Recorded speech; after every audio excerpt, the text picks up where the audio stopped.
එහෙම නැත්නම් නොදැනුවත්ව කාත් එක්ක හරි සම්බන්ධතාවයක් තියාගැනීමේ සැකය මතම පුද්ගලයන් අත්අඩංගුවට අරගෙන අවුරුදු ගණනාවක් හිරබාරයේ තියෙන ඕනතරම් අවස්ථා අපිට මේ වෙනකොටත් අපි දන්නවා ඒ පිළිබඳ එහෙම අවස්ථා කීපයක් තියෙනවා කියලා. නමුත් දැන් දැන් විශේෂයෙන් මේ රැඳවියන් ඒ ප්‍රිසනර්ස් ලගේ පවුල් වලටත් මේක බලපාන අවස්ථා ගොඩක් අපිට වාර්තා වෙලා තියෙනවා. මොකෝ මේ පනත යටතේ මේ විශේෂ පනත යටතේ අත්අඩංගුවට ගන්නවා කියන්නේ වෙනත් පනත් වලට වඩා බරපතල ප්‍රශ්නයක්. ඒකෙන් කැලලක් එනවා. ඒ මුළු පවුලම ප්‍රජාවෙන් ප්‍රතික්ෂේප වෙනවා. ඊට අමතරව ඒ පවුලත් සැකකරුවන් ලෙස තමයි එතන විශේෂයෙන් ත්‍රස්ත විමර්ශන ආයතන හෝ එවැනි අධිකරණයට සම්බන්ධ වෙනත් පාර්ශව වලිනුත් සලකන්නේ. බොහෝ වෙලාවට ඒ පවුල් ගැනත් විමර්ශන සිද්ධ වෙනවා. පවුල් වලටත් යම් කිසි විදියකට බලපෑම් සිද්ධ වෙනවා. මේවා අවුරුදු ගණනක් තිස්සේ වර්ධනය වීම තුලින් විශේෂයෙන් මේ පවුල්වල ඉන්න කාන්තාවන්ට ඔවුන්ගේ එදිනෙදා කටයුතු කිරීමේදී වුණත් විශාල ප්‍රශ්න වාර්තා වෙලා තියෙනවා. දැන් උදාහරණයක් හැටියට අපි දන්නවා මේ පවුල් සම්බන්ධතා කවුරු හරි එක්කෙනෙක් දැන ගැනීම කියන එක්ක යම්කිසි විදියකට මොකක් හරි දුරස්ත නෑකමක් තියෙන එක මත පවා අත්අඩංගුවට ගත්ත අවස්ථා තියෙනවා. විශේෂයෙන්ම එතන කාන්තාවන් මේ ප්‍රශ්නයට මුහුණ දීලා තියෙනවා. දැන් අපි දන්නවා තවත් එකක්.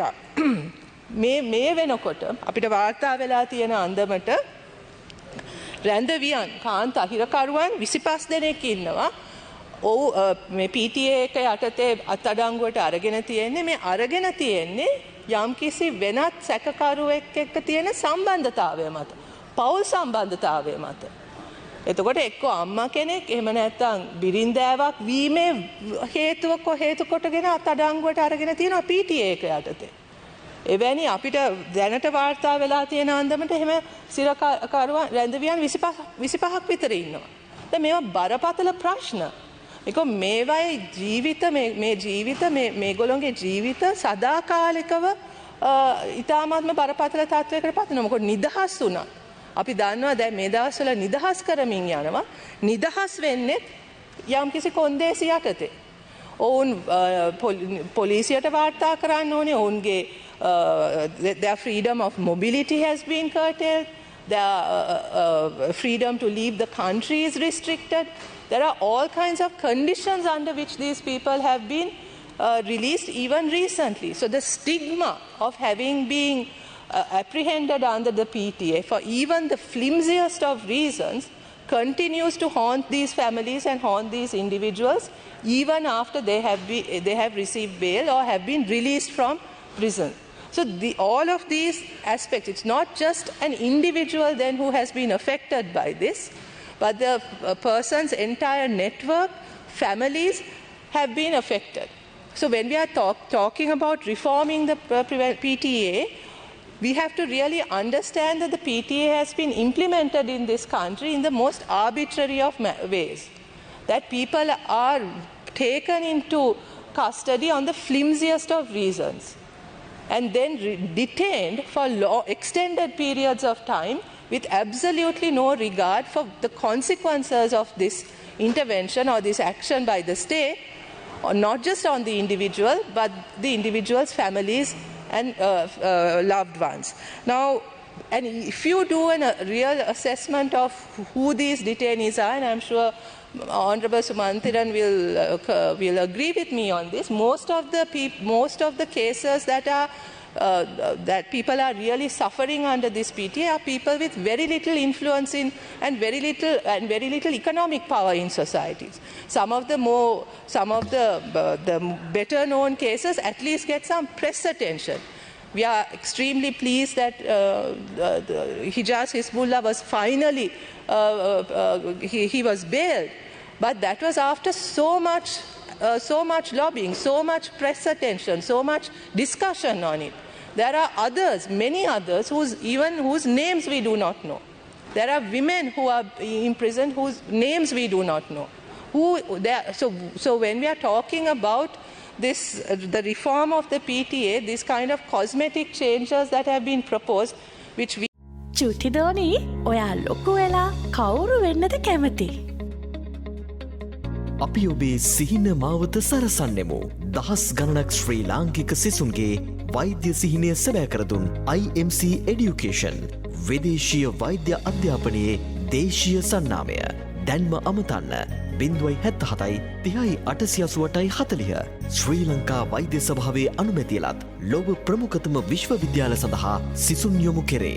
we suspect is simply a ploy to win some goodwill from the international community is simply not enough. Simply not enough. This act has been a bane on our society for decades, and it's a time that we actually do something about it and do something meaningful about it. ඒ වගේම ගරු සභාපතිතුමනි වාසුදේව නානයක්කාර මන්ත්‍රීතුමා ගරු වාසුදේව නානයක්කාර ඇමතිතුමා කිව්වට අපිට මේ වෙලාවේ ආර්ථික ප්‍රශ්න නෙවෙයි කරන්න පුළුවන් දේ ගැන කතා කළ යුතුයි කියලා කරන්න පුළුවන් දේ කරන්න ඕනේ මම එකගයි. නමුත් අපි පාර්ලිමේන්තුව තුල මෙතන එක් වෙනකොට මේ රටේ බරපතල ප්‍රශ්න බරපතල අර්බුදයකට අපි මුහුණ දෙන වෙලාවක එළිය වෙන දේ ගැන අපිට කිසිම තැකීමක් නැතුව මෙතන කතා කරන්න බෑ. හැම දවසම අපිට ජනතාව හම්බ වෙනකොට ඔවුන් මතු කරන ප්‍රශ්න ඔවුන්ගේ ගැටලු අපිට අමතක කරලා මෙතන වෙන ලෝකෙක ඉඳගෙන මේ ප්‍රශ්න ගැන කතා කරන්න බෑ.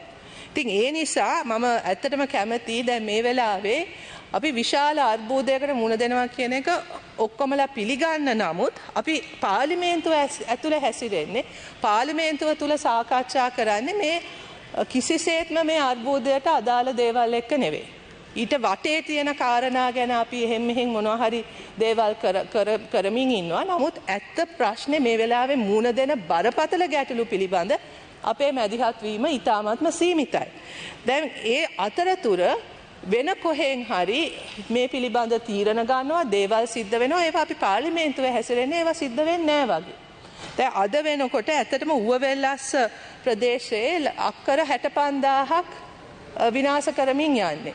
දැන් ඒක ගැන පාර්ලිමේන්තුවේවත් කොහෙවත් කිසිම කතා බහක් සිද්ධ වෙන්නේ නැහැ.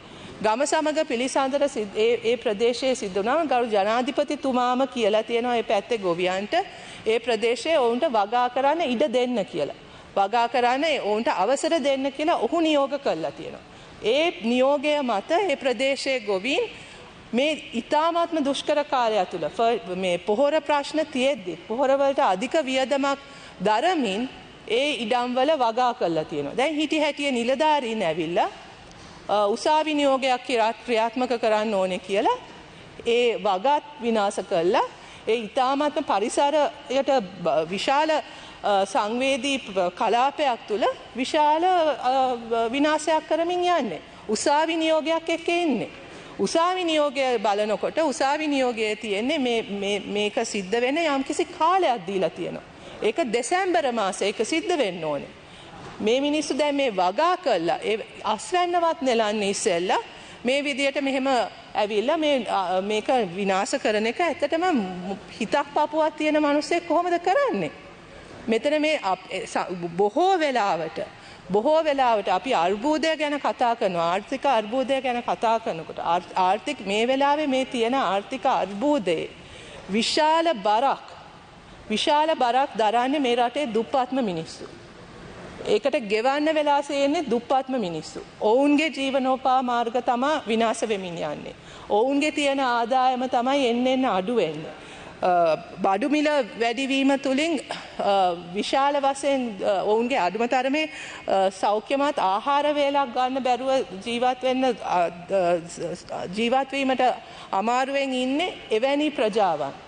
නමුත් අපි ගන්න ක්‍රියාමාර්ගත් අපි කියන්නේ මේ ආණ්ඩුව ඇත්ත වශයෙන්ම ගන්න ක්‍රියාමාර්ග මේ ආර්ථික අර්බුදය විසඳන්න කියලා ගන්න ක්‍රියාමාර්ග වලත් ප්‍රතිවිපාක විඳින්න වෙලා තියෙන්නේ එම ජනතාවටමයි.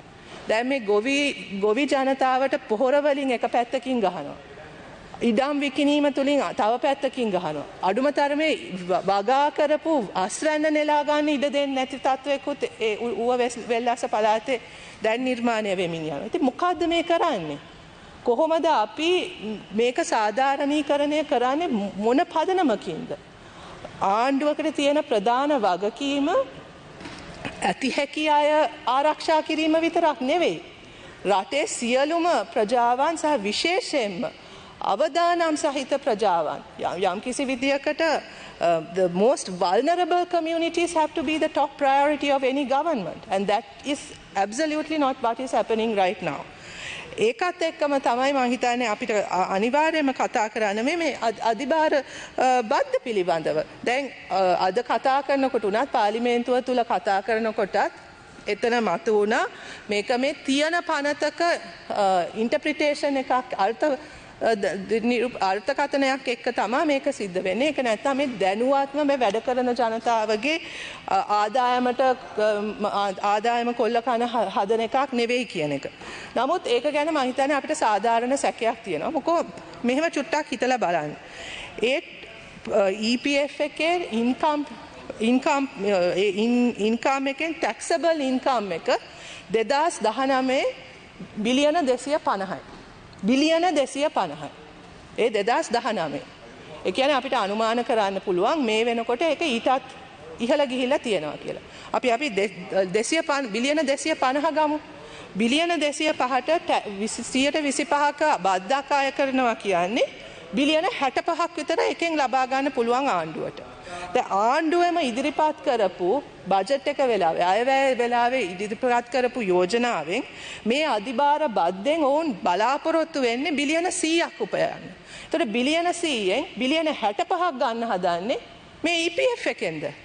එතකොට ඊතුරු දැන් EPF එකක් කියන්නේ ට්‍රස්ට් ෆන්ඩ් එකක්.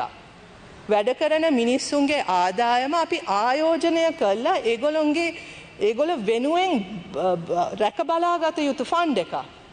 අපිට අයවැය විවාදය තුළ මෙම සර්චාර්ජ් ටැක්ස් එක ගැන ගරු මුදල් ඇමති ඉදිරිපත් කරේ ඉහළ ආදායම් ලබන ව්‍යාපාරවලින් ගන්න ටැක්ස් එකක් කියලා. ඉතින් ඒ බිලියන 100න් 65ක්ම ගන්න වැඩ කරන ජනතාවගේ මුදල් වලින් නම් එතකොට අර ව්‍යාපාරවලින් ගන්න තියෙන බිලියන 30ක් විතර 30-35. එතකොට නැවත වතාවක් මෙතන වැඩ කරන ජනතාව කී පාරක් අපි බදු ගන්නවද ඒගොල්ලෝ? Honorable member, you have 2 more minutes. ඉතින් මෙවැනි අපිට මේ පිළිබඳ ඇත්තටම සාධාරණ සැකයක් තියෙනවා. මේ මුළු ප්ලෑන් එකම කරේ මේ EPF එක කොල්ල කන්නද කියලා. මේක නොදැනුවත්ව කරපු වැඩක් කියලා අපිට හිතා ගන්න බෑනේ. මේකේ කොච්චර ආදායමක් තියෙනවද 125ක ටැක්ස් එකක් ගැහුවොත් මේකෙන් කොච්චර ප්‍රමාණයක් ගනීද කියන එක අපිට හිතන්න බෑ මුදල් ඇමතිතුමා නොදැනුවත්ව කරා කියලා. ඉතින් මේ නිසා මේක කරන එක ඉතාමත්ම අසාධාරණයි. මේ මහන්සි වෙලා වැඩ කරන ජනතාව එකතු කරපු මේ සල්ලි ඔවුන් කවදා හරි පෙන්ෂන් ගියාම ඔවුන්ට තියෙන මේ විශේෂයෙන්ම පෞද්ගලික ශාස්ත්‍රයේ සහ සෙමි ගවර්න්මන්ට් සෙක්ටර් එකේ වැඩ කරන මිනිස්සුන්ගේ හම්බ කරපු දෙයකින් මේ ෆන්ඩ් එක හදලා තියෙන්නේ. ඒක කොහොමද ටැක්ස් ගන්නේ? මිනිස්සු සාමාන්‍යයෙන් ඔවුන්ගේ පඩියනුත් ටැක්ස් කරනවා, ඔවුන්ගේ ජීවන මාර්ගයනුත් ටැක්ස් වෙනවා. දැන් රිටයර්මන්ට් ෆන්ඩ් එකත් දෙපාරක් ටැක්ස් වෙලා. කොහොමදත් ඒකට 114ක ටැක්ස් එකක් කොහොමදත් තියෙනවා. මේක 25ත් එකතු කරාම 139ක් ටැක්ස් වෙලා. ඉතින් කොච්චර අසාධාරණද? අපි නම් බාර ගන්න බෑ මේක මේ නොදැනුවත් කමින් සිද්ධ වෙච්ච දෙයක්. මේක නේ නිකන් අහඹුවක්. මේ අර්ථකථනයේ ප්‍රශ්නයක් කියන එක නම් කිසිසේත්ම අපිට බාර ගන්න බෑ. මොකද මෙච්චර විශාල මුදලක් නම් මේකෙන් ඒ ටැක්ස් එකෙන් ලබා ගන්නේ. එහෙනම් ඒක ගැන නොදැනුවත් වීම මුදල් ඇමතිතුමාගේ නොහැකියාව පිළිබඳ ප්‍රකාශනයක් මිසක් ඔහුගේ නිලධාරීන් සහ ඔහුගේ නොහැකියාව පිළිබඳ ඉන්ඩිකේෂන් එකක් මිසක්. Honorable member, please wind up.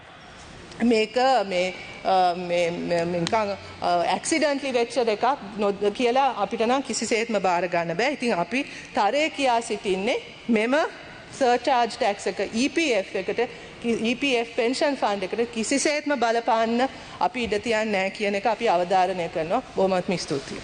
Thank you. You're watching the Lifetraveler channel.